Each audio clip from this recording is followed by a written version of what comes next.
I think it's really important to talk about strategy because that's where marketing starts. I don't think you can do marketing without understanding what the company strategy is, what's the objective, and how do you plan on getting there, because you're sort of out there on the front lines and need to, if you don't understand that, you can't implement effective marketing that's aligned with that. So really, as I said earlier, it's about constantly reinventing what you're doing and what the objectives are and what is the next chapter really of growth, because what got you from 5 to 10 million ARR isn't going to get you from 50 to 100 million ARR. So it requires strong leadership and a clear vision of where you're going as a company. It's our job to tell better stories. And always remember, it's the risk takers that are rewarded. People are sick and tired of being marketed to, and they're sick and tired of being sold. The single biggest story today in sales and marketing is how our customers are buying differently.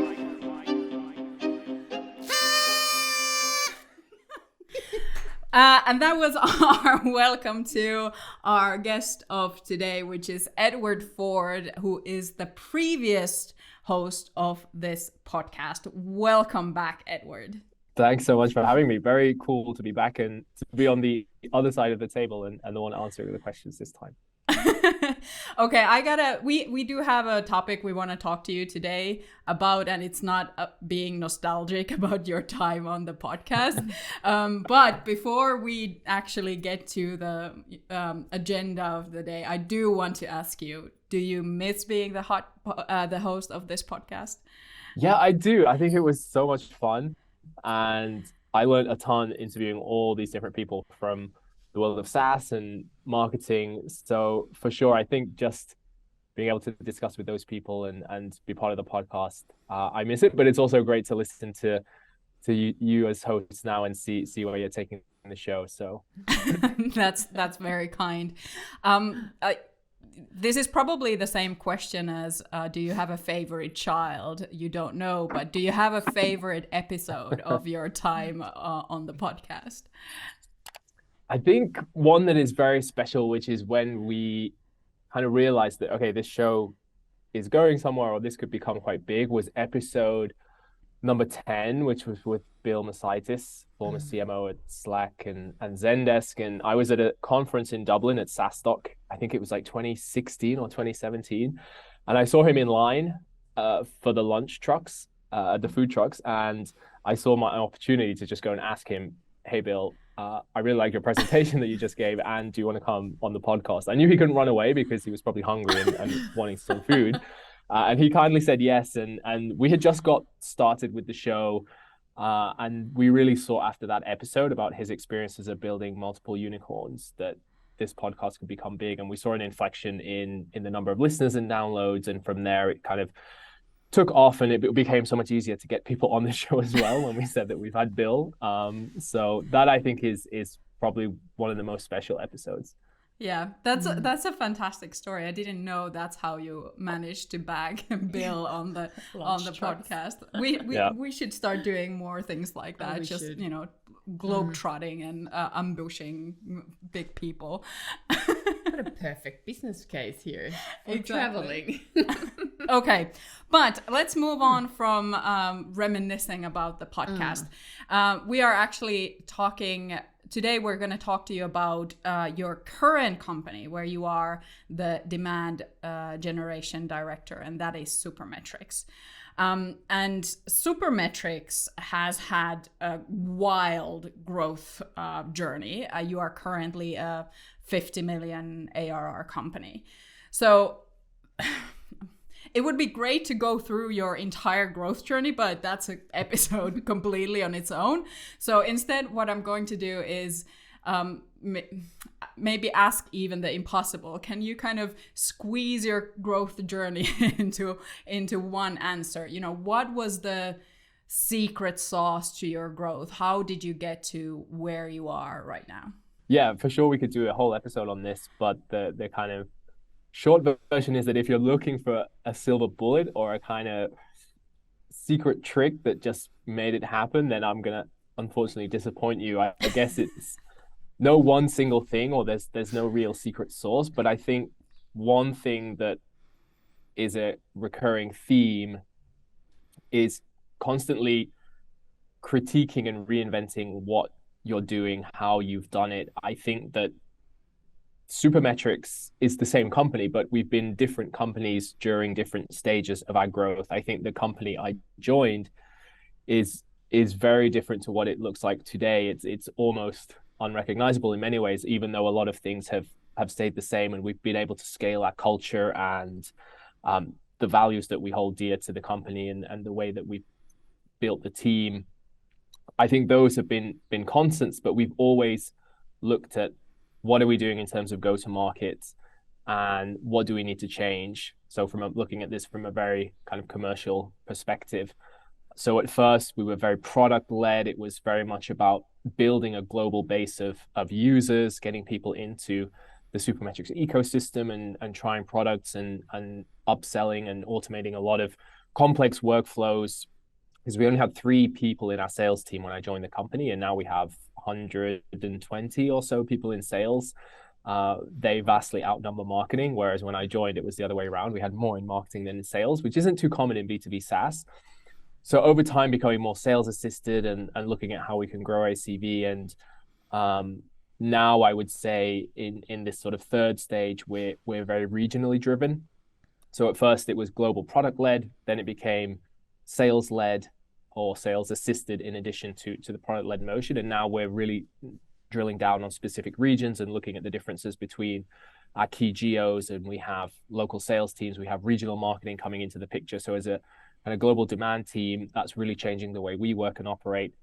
And, you know, we've changed the way that we sell. We've brought new products. We've experimented with pricing. We've done a lot to rework and elevate our brand, which I think is something we'll speak about later on. We've looked at how we structure teams and ripped that up and changed it every so often when we've needed to. So just sort of constantly questioning what you do and reinventing what you do has been key. And I think really at the heart of everything has been listening to the customer. I think constantly listening to what they say and taking feedback. And probably the challenges we face have been the times when we've overlooked that or you haven't listened to the customer. So I think that's always the kind of key learning. So no one secret sauce, but I think that's probably the reasons why we've been able to grow as we have. That's fantastic. Can you give us an idea of your numbers? I mentioned you're a 50 million ARR company, and then you mentioned that sales people were bigger at some points than marketing. Can you just kind of give us an idea of who's responsible for your growth right now? How is it divided between marketing and sales? You also mentioned global demand team. Can you just kind of make that picture clearer? Who are the people driving your growth and how you've organized that? I guess everybody's driving growth.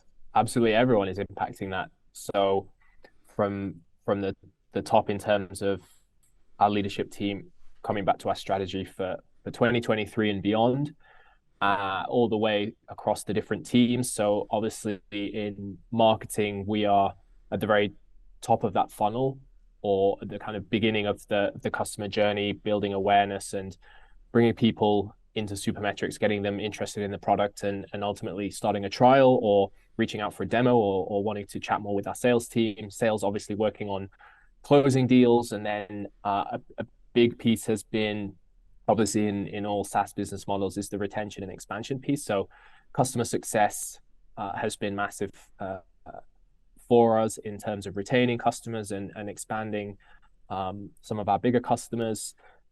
Customer support, ensuring that there's a great experience there and that we can support everyone who's using our products.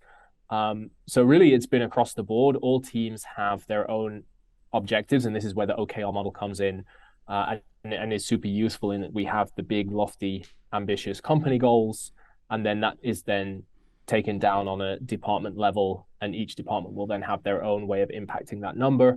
And then teams within those departments, for example, the demand team, the brand team within marketing will have their own objectives. And what we focus on a lot is cross-team and cross-department collaboration. So we're starting to have more shared OKRs across different teams within the same department, or then teams across different departments as well, which I think has been great to make sure we have that alignment. Because as you grow from a 25-person company to a 350-person company, that internal alignment becomes key, and it's so easy to get siloed in. everyone ends up just doing their own thing. So that's been key, but really everyone has contributed to that in their own way. Okay, thank you. And when you mentioned that, part of the secret sauce, if there is one, is to kind of constantly question how you do things and where you need to go and things like that. I'm curious, is that something, how does that arise? Does that arise from the OKR process that, one team or two team figures out, okay, this is not working anymore and we need to change direction or something like that? How does that, I guess I'm asking about the practicalities of, constantly questioning what you're doing. How does that happen? Yeah, I think you just know when something isn't working. You can obviously look at data. So for example, if you're looking at the performance of a specific marketing channel or campaign, you will see that you might hit a ceiling, or it just doesn't become efficient anymore, or you think that this isn't going to work. We've exhausted as much as we can here, and we need to start thinking on from a completely different perspective. Or then from a team structure perspective, for example, I think when we were kind of growing from 4 or 5 person team to a 15-person team, we had a structure that worked well, but once we got to around 20, it didn't make sense, and it was becoming too sort of complex or too heavy, because we would often have the whole team on calls and everyone would quickly updating what they're working on, and we'd be able to make decisions relatively quickly. But when you have 20 people on a call, you can't just all give an update on what you're doing this week. It just didn't work. So there were periods when you realized, okay, this isn't working. We need to just throw out everything that we've done and maybe rethink this from scratch again. So at times, but also data will show you that certain things aren't working, whether it's a sort of performance issue or if it's an internal process issue, for example. So as you mentioned, you've been kind of changing how you do things and constantly evolving and so forth. What's the next stage of your strategy, and what are the factors behind those changes? Yeah, I think it's really important to talk about strategy, because that's where marketing starts. I don't think you can do marketing without understanding what the company strategy is, what's the objective, and how do you plan on getting there, because you're sort of out there on the front lines and need to, if you don't understand that, you can't implement effective marketing that's aligned with that. So really, as I said earlier, it's about constantly reinventing what you're doing and what the objectives are and what is the next chapter really of growth, because what got you from 5 to 10 million ARR isn't going to get you from 50 to 100 million ARR. So it requires like strong leadership and a clear vision of where you're going as a company. And now we're just at that next phase of changing things up and looking at, okay, this is where we're going as a business. What does that mean from a marketing perspective? And in terms of the factors, there's a lot of things going on. So obviously externally, you look at the market, what's happening in your industry right now. So in our case, what's happening within the field of marketing measurement. And then in addition to that, since we speak primarily to marketing and data teams as specialists in the integration of marketing data, it's really about understanding what's on the CMO's agenda right now. How can we speak in terms of like what messaging is going to speak to the CMO of today? And, a big piece is efficiency, for example, right now in this market. So kind of thinking about these things and understanding what is it that will get your message, kind of what message will really speak to senior decision makers in the companies you're trying to reach, whether it's CMOs or it might be CFOs, depending on what you're selling, or if it's head of people ops, just understanding what that is. And then we also look at what our customers are saying. That's a huge piece in terms of guiding the direction of the company. And then you need to make some bets. I think it's about making a bet on this is what we think is going to happen and this is what we think we should do. And that typically comes top down. And then it's just a case of aligning internally on where we're going to support the goals of business. And in true Supermetrics style, we often like to test things. We like to use data to make sure that we're moving in the right direction strategically. And I can give one example in a moment when we kind of speak about the full funnel brand test we did, which I think was one of the coolest experiments we've run. And really just use data as a signal to inform, are you moving in the right direction? from a strategy perspective. So that's kind of what we're looking at, and those are probably some of the major factors that have influenced our decision.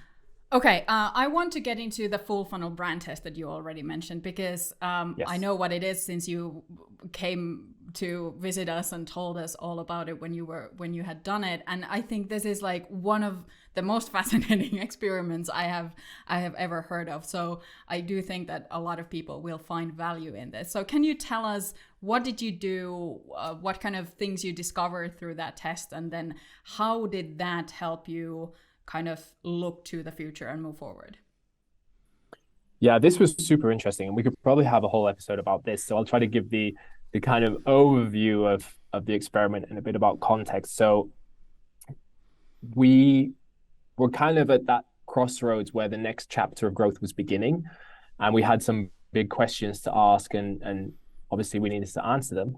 And one of them was on the brand. And so brand, when we speak about brand, my view is that it's really about the perception people have of you as a company. It's like when they think of Tesla, they think of something, and when they think of Volvo, they think of something else, and when they think of Mercedes, they think of something else.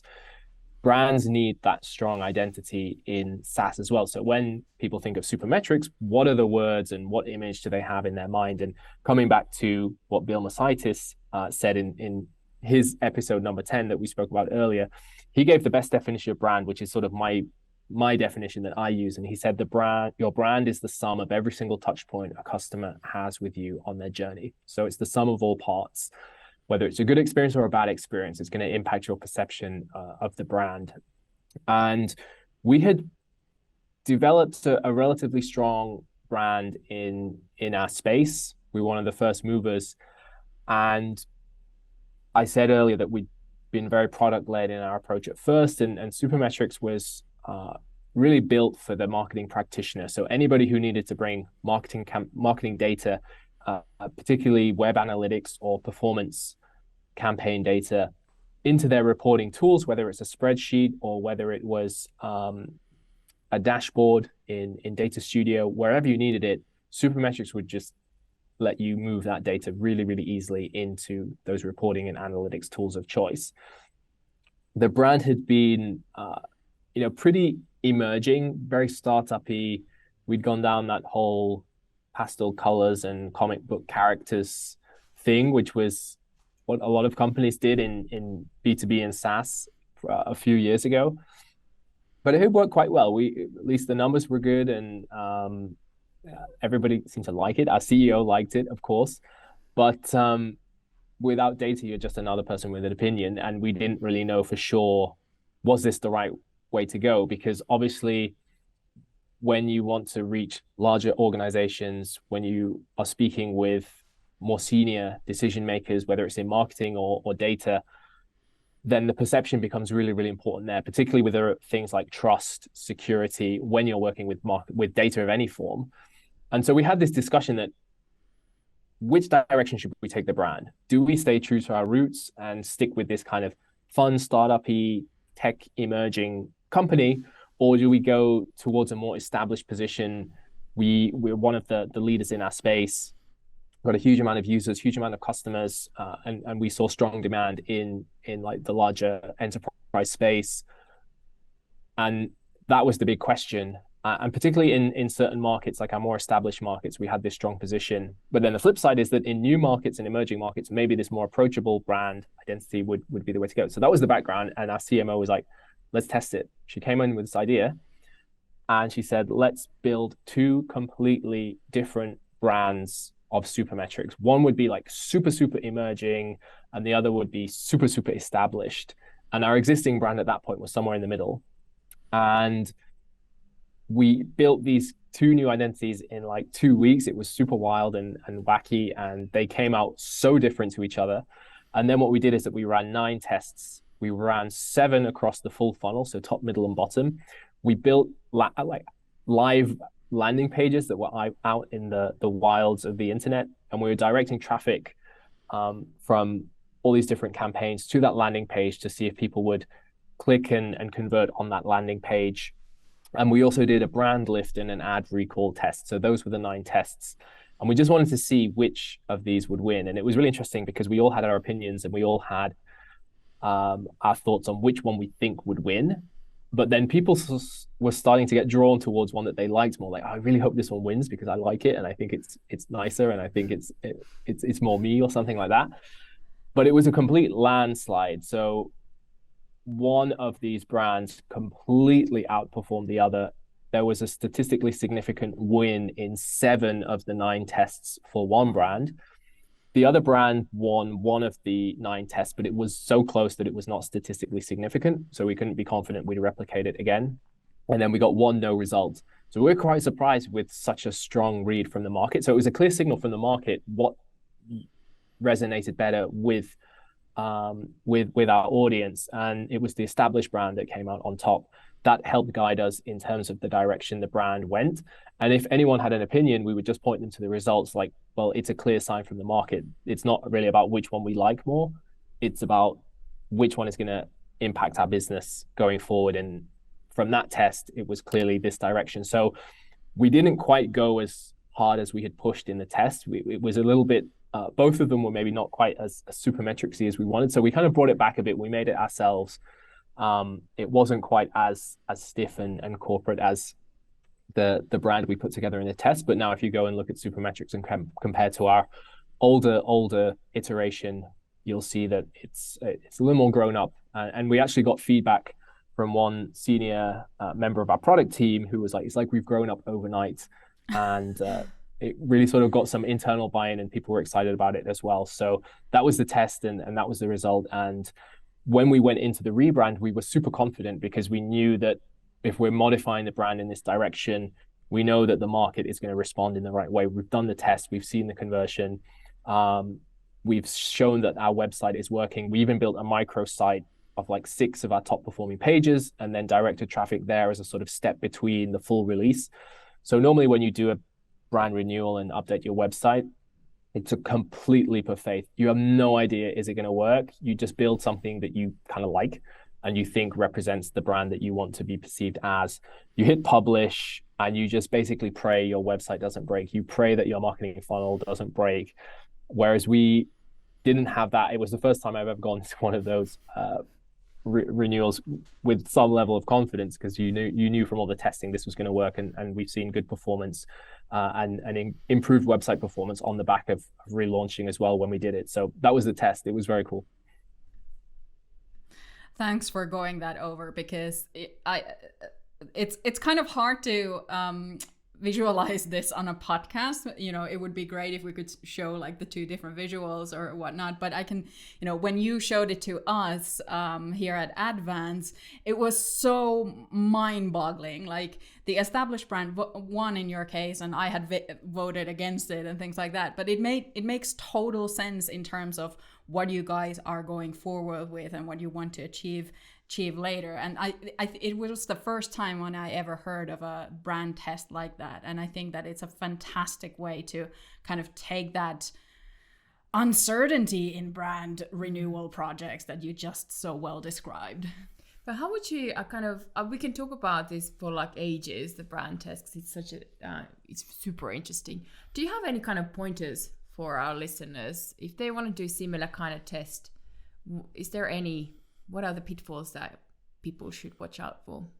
Yeah, I guess just questioning why you'd want to do it in the first place. I think if you're at a stage where you're unsure in terms of the direction you want to take the brand and how you want to build that perception, this is a really good way to do something relatively quickly and cost efficiently. It didn't take us very long to build the 2 brand identities. It didn't take us very long to create the ad campaigns and the assets.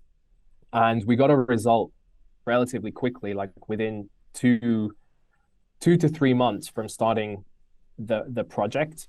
We had some form of feedback from the market in terms of what direction we should take. So I think really just figuring out why you want to do it and building an experiment framework, and then just making sure you update and communicate clearly why you're doing it, keep everyone involved. It was a great way to manage senior stakeholders outside of marketing in terms of the direction you want to take the brand, particularly if you have a founder, CEO, like we did, where you can just really show the data and show that this is the direction we should go. And I think the other good thing with this is that we often speak in marketing about how do you measure the impact of brand, and no one has really figured out a way to do it, or it's very hard to do or communicate clearly. Whereas this was one way we found we could do that. We could show the impact of brand A versus brand B, and we could also take our existing performance as another baseline.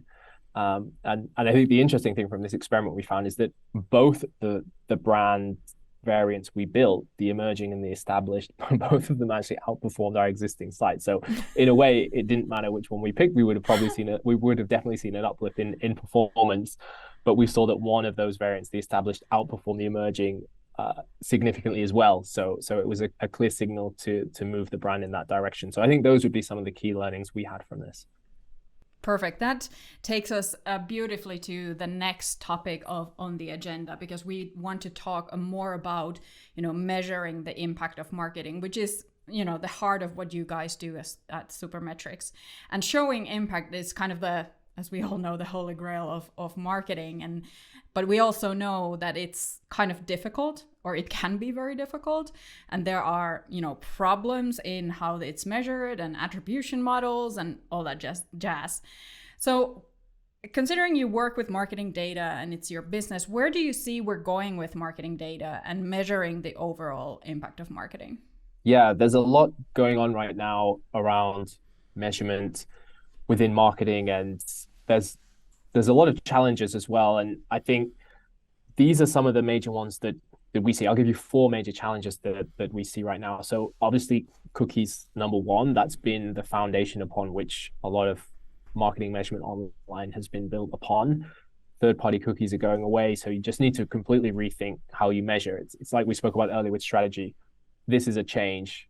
It's time to rethink what you're doing from a measurement perspective. Tracking is another one. Obviously, there's an increased focus on privacy, which is a good thing. I think the internet was a complete Wild West when it launched. There was no regulation. You could just basically see what anyone was doing if you wanted, and it was terrible. So now that we've got better privacy laws in place, it also then is something that you need to work around and think about as well. So that's happening. And then we're also using more technology than ever before. You've probably seen Scott Brinker's MarTech 5000 landscape, and each year it's bigger and bigger. And I think there's over 10,000 different MarTech tools. More technology means more data sources, and more data sources means more marketing data. So you have even more data to work with. But then the other challenge is that of data ownership. So this large amount of data that we generate does have a best before date, particularly in certain platforms that you only have access to a certain amount of historical data. And if you want to look back at historical performance, if you want to do any form of benchmarking, if you want to use more complex models which rely on larger data sets in order to work, then you need to take ownership of your historical data. One example happening right now is the sunsetting of universal analytics in Google Analytics and the shift to GA4.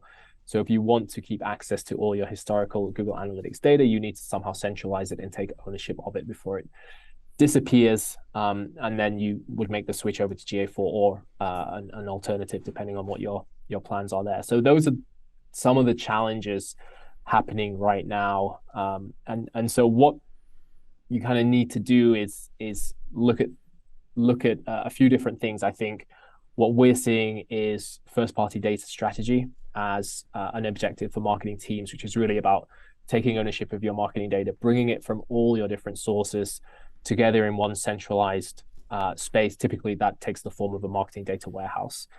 Strong data governance is then the next one. So making sure that you adhere to like good data practices. One of our sales engineering has a bit of a mantra of crap in, crap out. If you have really crap data, you're going to get really crap data coming out of it, and then you're going to make decisions which are probably going to be crap because you're just making it based on the wrong data or inaccurate data, which is not reflecting reality. So having strong data governance is key, and looking at data on different levels, and we like to think of it on a kind of small picture or a big picture level. So we call this zoomed in data versus zoomed out data. So zoomed in is really about using data to understand specific micro events, certain marketing activities. It could be email send outs, it could be a specific campaign, that you've run. And here, spreadsheets, dashboards are really good ways to follow that performance. So for example, our full funnel brand test would have fitted quite nicely into this. It was a very isolated event. We could see the impact, and we had our reports, and we could go and show this to the CEO, to the CFO, to the management team. And all of a sudden, with data, marketing leadership can have very objective discussions with CFOs and CEOs, which is typically the kind of people they are. So this sort of zoomed in little picture data is one thing you need to look at. And then on the flip side, you also need to do zoomed out. So this is really taking a step back and understanding how your marketing as a whole is performing. So looking at efficiency or profitability of different marketing strategies, or it could be a sort of combined marketing efficiency performance. So combined CAC LTV, for example, over a longer time period. And here you need centralized data and centralized tools to be able to answer that. So this is the big picture piece. And I know that we speak a lot about attribution, and that's been the go-to model for measuring marketing performance, particularly in B2B. But attribution has so many limitations, particularly now as we're seeing crackdown on cookies and tracking and pixels. Like cookies and pixels were like the bread and butter of marketing measurement, and we don't have cookies, we don't really have pixels. So, and you'll never be able to track every touch point on a journey, but it is very useful for, I think, understanding what's happening on a small scale. If you're doing specific email send outs, you can really track that. With a full funnel brand test, you could use some form of attribution to track the steps down that journey. So it works. And I think combining it with things like self-reported attribution, which is where people actually just say how they found you and how they heard about you, whether it's captured on a form or through discussions with opportunities in the sales process, and then the sales team will put that into Salesforce, and you have, again, data governance comes back to this. How do you manage that? So that's also a good way to kind of overcome the limitations of attribution. So I think these are some of the things that you should be thinking about, and how you can show impact with data and what's happening right now in this field in terms of marketing measurement and showing the impact of marketing. That was a very comprehensive list. Thanks for that. And the thing that is behind there that you also mentioned was kind of the privacy first environment that we have to work with now and even the future. And one kind of mantra that I hear from marketers is that, you know, we will have less and less data to work with when we go forward. And I'm wondering if that is actually the case, because, you know, the things that you just went through, you know, first party data, having strong data governance, and the tests you can do with your own brand and things like that, is it actually the case that we have less data, or is it the case that we just have to figure out where else we are going to gather that data from and how we use it? Yeah, I don't think we have less data. I would agree with that. I think if anything, we have more data. But more data is not the answer, I don't think. It's really about how you use that data and making sure you have the right kinds of data, and that it's in the right formats. It's orchestrated so that everyone is seeing from the same hymn sheet. And I think the more data you have, often that means that you're looking for a needle in a much bigger haystack, because data is really about uncovering insights, which is going to help you as a marketing leader or as a marketer make better decisions, or more confident or more informed decisions. So yeah, I think that for sure there are a lot of challenges, and one of those is the fact that there's more data as well, not less data. Okay, good. Thank you. Is it more about quality than quantity at the moment? And we're kind of going back to basics as well. Yeah, I think quality for sure. Like it's really important that you have good quality data, but then you also need a certain amount of data if you're going to look into alternatives or alternative ways of measuring marketing impact. And we spoke about attribution and some of the limitations and challenges of that, and it didn't really live up to the promise it once held. And so another thing we're seeing is marketing mix modeling as an alternative to that. And there, yes, you need a lot of data for something like that to work. But also it's about having the right kinds of data so that you can enable that So that's also something I'm happy to go into in more detail if there's time or if you wish. Well, actually, since you now mentioned the marketing mix modeling, what kind of alternatives do you see to the traditional attribution models that you kind of already said that they are a bit bad? So is marketing mix modeling one of them? What other options are there? Yeah, for sure. This is one that we're seeing come up more and more. A lot of people are talking about this, and I think it's definitely the next step on the marketing measurement journey. And this ties back nicely to first party data as a strategy and data ownership, because you need to do that if you're going to go down the path of MMM, so marketing mix modeling. And basically, this is a good way to measure that big picture marketing performance. So I spoke about zoomed out data. This aligns very well with that. So attribution tries to understand, or my view on attribution is that it's good at understanding the impact of certain campaigns or activities that they had on results on a sort of micro level. But MMM is really about understanding the impact of all your marketing on business. Doesn't rely on clicks and cookies, but what it does is that it sort of helps you answer questions like, say, for each dollar that I spent on advertising in this channel, I got $2 back. And for each dollar that I spent here, we got $3.50 back. And it's more forward-looking. It gives marketing leadership more confidence in where to invest. And for CMOs, that's super, super important in order to be able to have discussions with CFOs, CEOs, and speak quite objectively.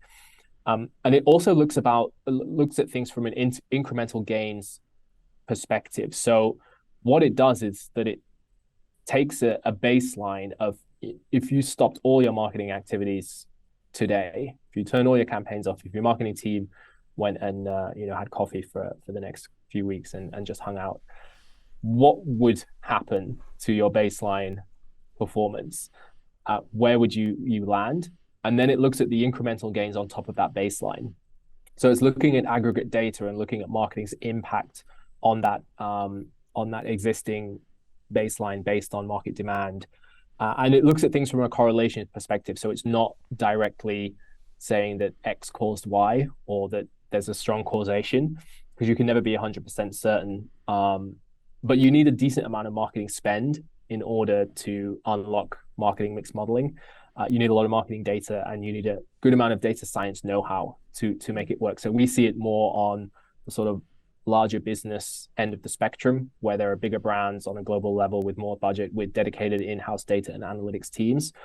But I think combination of traditional attribution and MMM is a good combo to have in terms of measurement, because you can get that micro zoomed in understanding and then the sort of macro zoomed out understanding as well. I do want to get into one question that our producer Clem really, really wanted to ask you.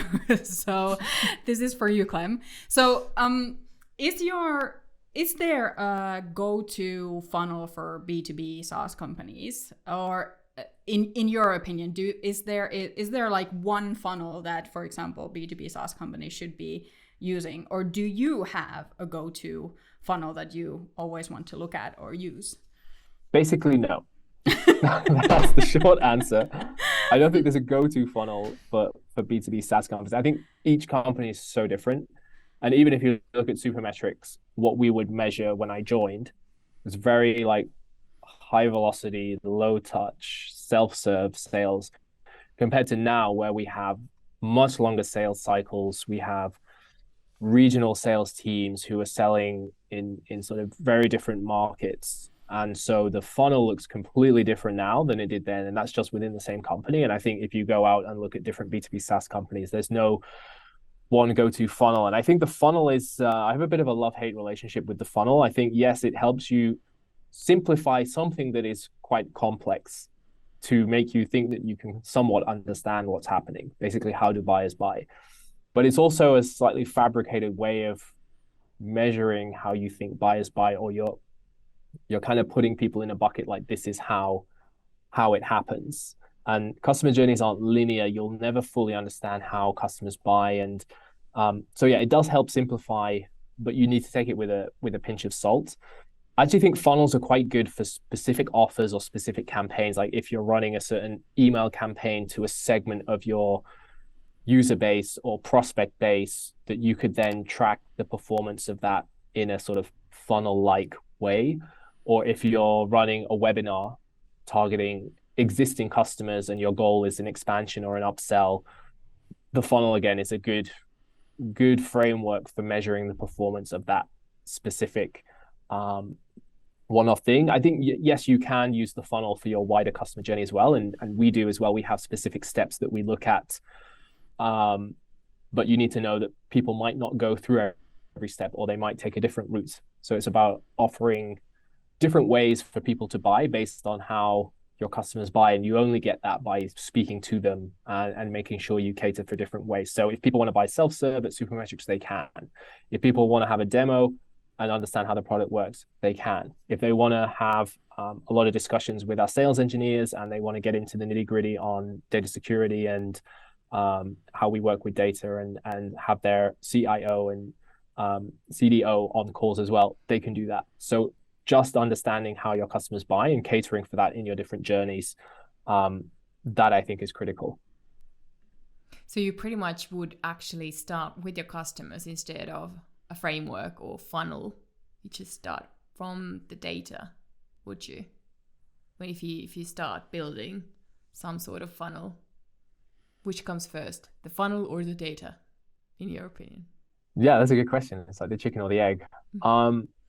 I guess you can look at data to figure out how do your customers buy, and then you align the steps with that. That's probably the better way to go for it. But if you're starting out, you need to have some starting point. So you probably put together your best bet on this is how it's going to work. And of course, you can speak with prospects and get feedback on what the best way is. But it really kind of comes back to the business strategy and the go-to-market and the pricing and the sales model and everything tied to it. So yeah, that's probably where I would start. Great. Okay. Well, thank you, Edward, so much for all your answers so far. We have one last segment to go through. The Fast Five. Yeah, which is normally Yes. the Fast Five, but in honor of you, we've actually changed it this time. We've added a question. So instead of having Fast Five, we're going to have a Speedy Six. Well, I like it. So in honor of the 100th episode and the fact that you came back, there is a little surprise question for you at the end. But are you ready? Can we start firing questions at you? Perfect. Let's do it. I've been waiting a long time to do this. There we go. Well, you did ask it for like, what, 87 times or something like that? Yeah. 84. 84, okay. Okay, what book or books are you currently reading? I just finished Screw It, Let's Do It by Richard Branson. And now I'm currently reading Blast from the Past and from the world of fiction, The Girl Who Played with Fire by Stieg Larsson. A SaaS company you love and why? I really like metadata in terms of what they're doing with their marketing. They're doing some very cool stuff with a very small team. So there's a lot companies can learn. What is your favorite place to read about growth? I have two: LinkedIn, and then basically anything from OpenView and Kyle Poyer in particular. What is the most important growth metric in your opinion? Net revenue retention, and I'll throw in new client ARR as well. What is your best piece of advice for fellow SaaS marketers? Speak to your customers. So I think everything you need to know as a marketer can be found by speaking to your customers. And then finally, what was the most important learning from being the host of the SaaS Growth Hub podcast for, was it 5 years? Something like that, yeah, 4 or 5 years. There's a ton of learnings. I think one thing that really stood out when I spoke with all these different people is that no matter how successful people are or companies are or appear to be, I think everyone is still trying to figure this out. So no one has felt like I've worked out how this game works. Marketing and growth and SaaS is super hard. It's not easy. And it's a constant journey of learning. As I've said, just as we figured things out here, we have to completely go back to the drawing board and start from scratch again. So just stay humble, don't be too hard on yourself, and just have fun and enjoy it. Awesome. Oh, that makes me so much better now. That was amazing. Thank you, Edward, for coming back for these episodes. Yes, thank you. Thank you so much. And remember to celebrate the 100th episode benchmark today. I believe you got some bubbles. Yes, I do, and a hat. I'll put the hat on. I just had it for the whole episode. It's okay. We appreciate Yeah, but thank you that. so much for having me. It was a blast coming back on the podcast for episode 100. Glad I could be part of it some way. That's it. Thanks everyone for listening. We hope you enjoyed it. Let's keep the conversation going on Twitter at SaaS Growth Hub or LinkedIn at the SaaS Growth Hub podcast. And if you don't want to miss the next episode, make sure you subscribe to the Growth Hub on Apple Podcasts, Spotify, SoundCloud, or right here on YouTube.